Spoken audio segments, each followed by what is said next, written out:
Yes student, आज B R में मैं आपका नया हेडिंग करा रही हूँ, विनिमय पत्र या बिल का नवीनीकरण। अभी तक जो हमने लास्ट वीडियो देखी थी उसमें क्या था, बीआर हमारा डिसऑनर हो गया था। मान लीजिए आपने ए ने बिल लिखा बी के ऊपर, ठीक है। उसके बाद बी ने ड्यू डेट पर उसको बिल की पेमेंट देने से मना कर दिया। तो अब क्या कह रहा है बी ए से कि मेरा बिल का नवीनीकरण कर दो, ठीक है। तो वो किस तरीके से होता है, विनिमय विपत्र का उसकी भुगतान तिथि पर अनादरित करना स्वीकृता की व्यापारिक साख पर धब्बा है। क्यों? क्योंकि जैसे कि मान लीजिए आपने किसी को चेक से पेमेंट दी और उसका चेक जब आप कैश कराने गए तो उसकी पेमेंट नहीं मिली, तो इसका प्रभाव सीधा साख पे पड़ता है। तो वही चीज़ बी आर की है सेम। यदि बी आर अनादरित हो जाता है तो उसका धब्बा साख यानी उसके गुडविल पर पड़ता है। अतः प्रत्येक व्यापारी यह चाहता है कि उसके द्वारा जो बिल विपत्र का मतलब स्वीकृत विपत्र का अनादर ना हो सकता है कि विपत्र का स्वीकृत विपत्र की भुगतान तिथि पर आर्थिक संकट के कारण यानी कोई फाइनेंशियल प्रॉब्लम है, उसके कारण वो विनिमय विपत्र का भुगतान करने में असमर्थ हो।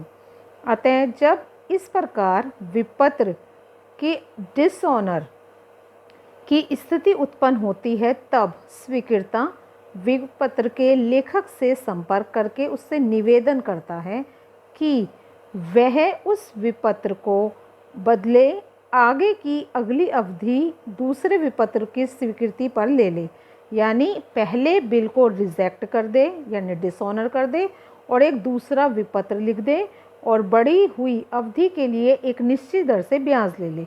तो यानी वो ब्याज की राशि नकद भी ली जा सकती है और नए विपत्र की राशि में जैसा भी तय होगा सम्मिलित की जा सकती है। तो इस प्रकार पुराने विपत्र के स्थान पर नए विपत्र का लिखा जाना और स्वीकृति प्राप्त करना विपत्र का नवीनीकरण या नवकरण कहलाता है। विपत्र के नवीनीकरण की प्रक्रिया को निम्नलिखित हम 3 भागों में बांट सकते हैं। पहला तो आप करेंगे अपने पुराने बीआर को रद्द यानी डिसऑनर। उसके बाद ब्याज की गणना करके ब्याज की राशि का नकद भुगतान करना या उसे नए विपत्र में शामिल करना। इसके बाद स्वीकृता से आंशिक राशि प्राप्त करना और नए विपत्र पर स्वीकृति प्राप्त करना। तो अब हमारी जो एंट्री होंगी वही जैसे कि अभी तक हम करते आ रहे थे, ड्रॉयर और ड्रॉई की किताबें ही करेंगे। अब हम यहाँ पर बीआर से एंट्री ना शुरू करके हम यहाँ रद्द करने से यानी डिसऑनर आपका रद्द कर रहा है वो, तो इसके लिए ड्रॉई टू बीआर ये हम पीछे भी देख चुके हैं और ये क्या करेगा बीपी टू ड्रॉयर, ठीक है। इसके बाद जब वो ब्याज और नोटिंग व्यय नकद चुका दिया जाता है और नोटिंग व्यय के लिए आहरी यानी ड्रॉई को पहले ही डेबिट कर दिया गया था, यानी हम पहले डिसऑनर की एंट्री पहले ही कर चुके हैं, तब हम cash account debit to interest to drawee. तो यानी यहाँ पर जो आप कैश लिख रहे हो यहाँ पर आपका इंटरेस्ट जुड़कर बीआर आएगा, ठीक है। और ये इंटरेस्ट आपको नगद देना पड़ा तो interest debit drawer debit to cash account. इसके बाद एक कंडीशन ये हो सकती है ब्याज की राशि नगद नहीं चुकाई है उसने, तो फिर पहले हमें ड्यू कर दिखाना पड़ेगा ड्रॉय डेबिट टू इंटरेस्ट और ये करेगा इंटरेस्ट टू ड्रॉयर। इसके बाद यदि तिरस्कृत यानी डिसऑनर बिल की कुल राशि नगद चुका दी उसने कुल राशि उसकी नगद दे रहा है तो कैश डेबिट टू ड्रॉयर और ड्रॉयर टू कैश। अब उसने नया बिल लिखने और स्वीकार दोबारा से नया बिल लिखने के लिए बोला है। यदि ये एंट्री नहीं करवाता है तो ये करवाएगा वो आपकी बीआर डेबिट टू ड्रॉई और ड्रॉयर टू बीपी। चलिए एक न्यूमेरिकल एग्जाम्पल देख लेते हैं इसका, इससे और क्लियर हो जाएगा। 1 जुलाई 2019 को राम ने मोहन पर 3 महीने की अवधि का 800 रुपये का बिल लिखा जिसे मोहन ने स्वीकार कर लिया और भुगतान की तिथि से पहले मोहन ने बिल का भुगतान करने में असमर्थता प्रकट की। अब यहाँ ज़रूरी नहीं है कि वो आपको अनादरित करे, वो आपको असमर्थता प्रकट कर रहा है तो यानी आपको पहला बिल रद्द यानी अनादरित कर रहे हो। राम से एक नया बिल लिखने की प्रार्थना करी और उससे कहा कि 6% वार्षिक ब्याज 3 महीने की अवधि का एक नया बिल लिखने के लिए तैयार हो गया। तो सबसे पहले हम वही in the books of Ram, क्योंकि लेखक कौन है हमारा यहाँ पर, ड्रॉयर राम, उसने जुलाई 1 तारीख को BR लिखा 800 रुपये का। ठीक है, अब उसने असमर्थता प्रकट की है तो हम इसको अनादरित कर देंगे। हमेशा क्या होता है बच्चे, जब स्वीकार पर रिसीव पर आपकी एंट्री BR टू रिसीव और BR टू मोहन है तो अपोजिट हो जाती है, इसके विपरीत करोगे, ड्यू डेट लिखोगे यहाँ पे, मोहन टू BR हो जाएगी। इसके बाद उसने इंटरेस्ट चार्ज कराया लेकिन नगद नहीं दिया, तो हम क्या करेंगे, मोहन डेबिट टू इंटरेस्ट 12 रुपये। अब ये इंटरेस्ट कैसे निकाला है हमने, ज़रा ये इंटरेस्ट देख लेते हैं हम। हमारा था 800 रुपये का बिल था, 6% से ब्याज लगाना है और कितने महीने का, 3 महीने का।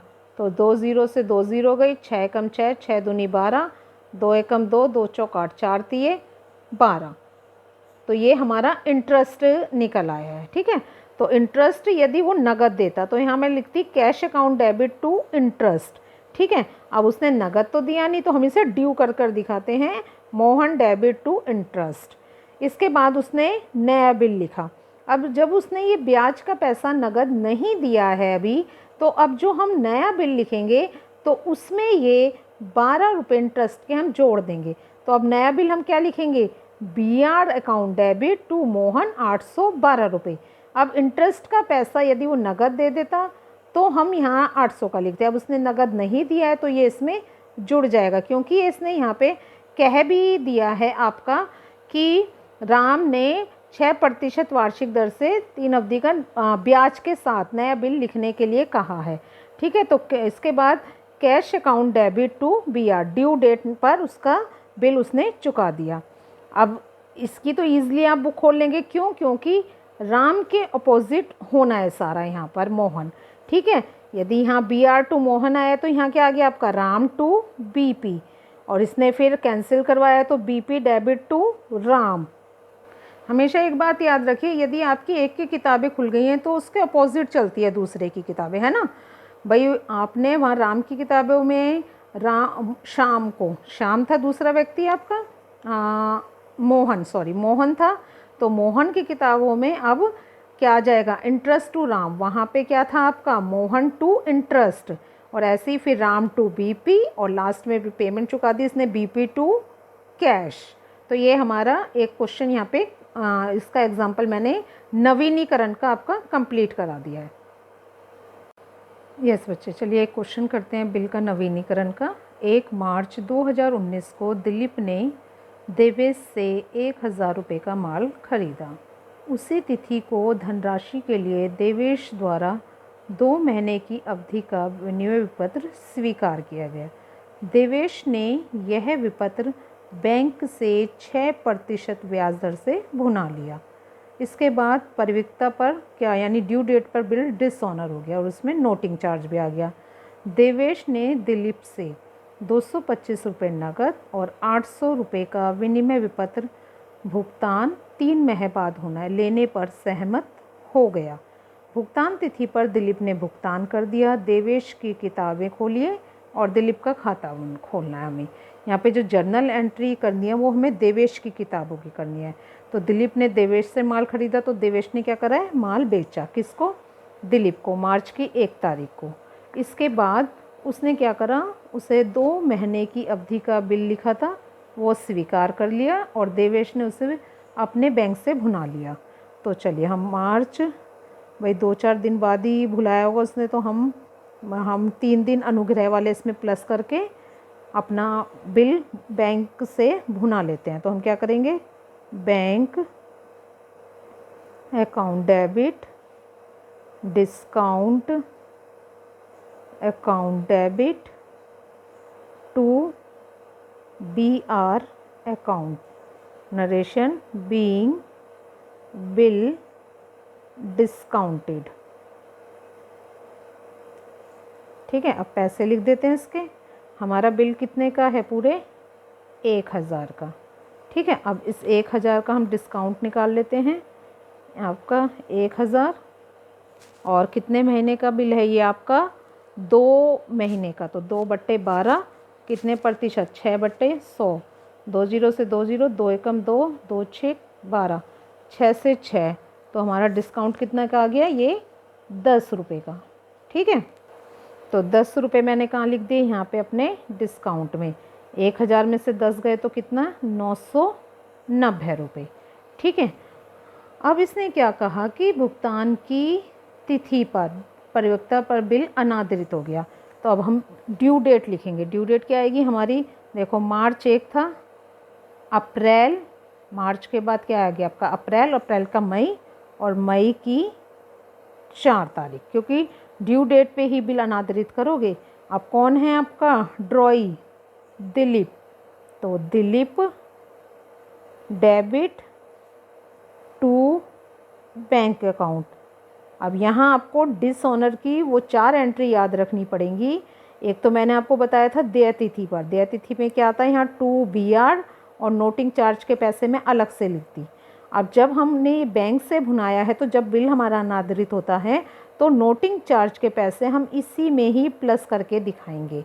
ठीक है, तो हमारे 10 रुपये का नोटिंग चार्ज है, तो हम यहाँ लिखेंगे 1010 रुपये, 1010 रुपये। और ये बीइंग बिल डिसऑनर। ठीक है, बीइंग बिल डिसऑनर। तो ये हमारा ड्यू डेट पर बिल अनादरित हो गया। अभी तक ये सिंपल क्वेश्चन था जैसे कि हम करते आ रहे थे। अच्छा, एक एंट्री यहाँ पे मिस हो गई है, बिल लिखने वाली। ये मैं एरो लगा देती हूँ यहाँ पे। वो बिल लिखने वाली एंट्री हमारी रह गई थी।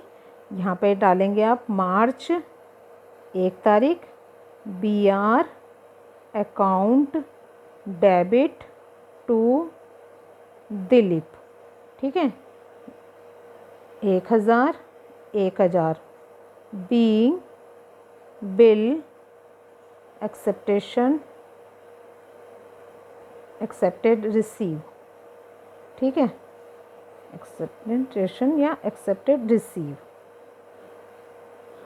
ठीक है, ये ध्यान रखिएगा बच्चे। देखिए, पहले माल बेचा, उसके बाद बिल लिखा, बिल स्वीकार हो गया।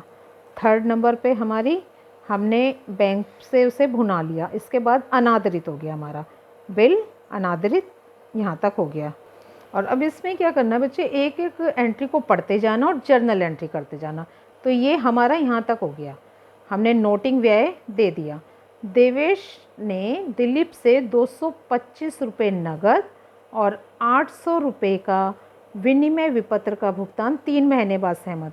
तो अब ये जो 225 रुपये नगद आए हैं, तो अब आप यहाँ पे जो लिखेंगे, डेट इसने कोई नहीं दिए, तो हम यहाँ पे अपना लास्ट डेट हमारी क्या चल रही थी? मई की 4 तारीख। तो आपको दिलीप से मिल रहा है कैश अकाउंट डेबिट। कितने रुपए नगद दे रहा है वो आपको? 225 रुपये। ठीक है, अब ये जो 225 रुपये हैं, आप ये देखिए कि बिल आपका कितने का था? 1000 रुपये का। 10 रुपये इसमें नोटिंग चार्ज आ गए, तो कितने का हो गया? 1010। अब वो कह रहा है कि 225 रुपये नगद ले लो और 800 का एक नया बिल लिख दो, तो कितना हो गया? 1025। ठीक है, और था ये 1010, तो अब 1010 इसमें से घटा दो। ये जो 15 रुपये आए हैं आपके, ये आपका इंटरेस्ट आ गया है। इसने यहाँ पे कैलकुलेट करने के लिए नहीं दिया, इसने सीधा आपको इसी में इंक्लूड कर दिया। तो ये आपको देखना पड़ेगा बच्चे, ये कंपेयर कर लेना कि ये 1010 था, यहाँ 225 उसने नगद दिए, 800 का नया बिल लिखने को कह रहा है। तो 1025 कैसे हुए? होने तो 1010 चाहिए थे, तो यानी 1010 माइनस करके तो हमारा ये क्या निकल आया? इंटरेस्ट। तो ये वाली एंट्री है बच्चे, जब ब्याज और नोटिंग व्यय वो नगद चुका देता है। तो नोटिंग व्यय आहर्य को पहले से ही डेबिट कर दिया था, तो हम यहाँ क्या लिखेंगे? Cash account debit to interest जितना होगा टू ड्रॉई का नाम। ठीक है, तो ये वाली एंट्री हमारी वहाँ पर हो। तो कैश अकाउंट डेबिट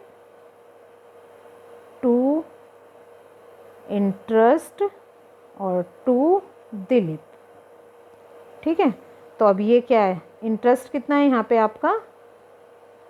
15 रुपये। 15 रुपये इसमें से घटा दो तो कितना बचा? 210 रुपये। ठीक है, बीइंग कैश पेड, उसने कैश चुका दी। ठीक है, अब इसके बाद उसने क्या कहा यहाँ पर कि 225 रुपये नगद और विपत्र 800 रुपये का विनिमय विपत्र 3 महीने बाद भुगतान होना है और लेने पर वो सहमत हो जाता है। ठीक है, भुगतान तिथि पर दिलीप ने भुगतान कर दिया। तो अब मई 4 को उसने नया बिल लिखा, तो आप लिखेंगे BR अकाउंट डेबिट, बिल्कुल जैसे नए सिरे से हम BR लिखते थे, टू दिलीप, और यहाँ पैसे आ जाएंगे 800 रुपये और 800 रुपये। अब फिर वही नरेशन, बीइंग बिल एक्सेप्टेशन